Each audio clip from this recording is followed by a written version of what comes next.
Alright, hello everyone. Make sure my mic is on. Yeah. So this is going to be my second PHP tutorial.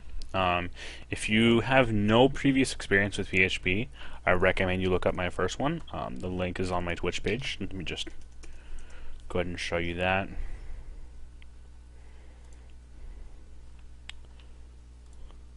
Okay, I have a link here, Intro to PHP. You can go to twitch.tv/lsmjudoka, and then the link is here. I uploaded my first tutorial to YouTube. This tutorial on YouTube is very beginner friendly. It'll take you through the basics of what PHP is, what you need to install in order to use PHP, and just pretty much everything introductory that you need to know. For this tutorial that I'm doing right now, I'm not going to be quite as beginner friendly. I'm going to assume you know the basics of PHP, and I'm going to go into some more advanced concepts. Not terribly advanced, but if, like I said, if you have no experience, I recommend watching the other tutorial first. I'll be uploading this tutorial to YouTube later as well, so that you can watch it then. So in this tutorial, what we're going to be doing is we're going to be making an online store. So basically, just to get an idea of what I want to make, right? So for an online store, a really good example of an online store would be Amazon.com.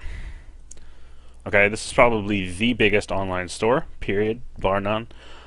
You've got let's just take a look at what it has,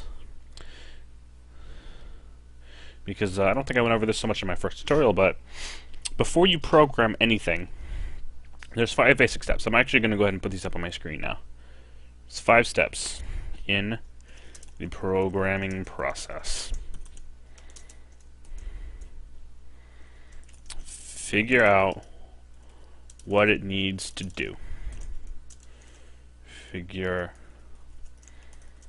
Plan how it will do that. Code it.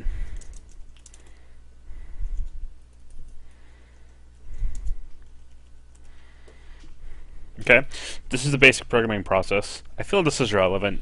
This is something a lot of PHP tutorials might not tell you. A lot of PHP tutorials, in particular because PHP is a little bit easier than some standard programming languages, a lot of tutorials will skip over this, the whole planning part, and they'll just go straight into, okay, this is how you write this code and that code, and so on and so forth. But this is really important for you to actually be able to write and code any type of web page you want.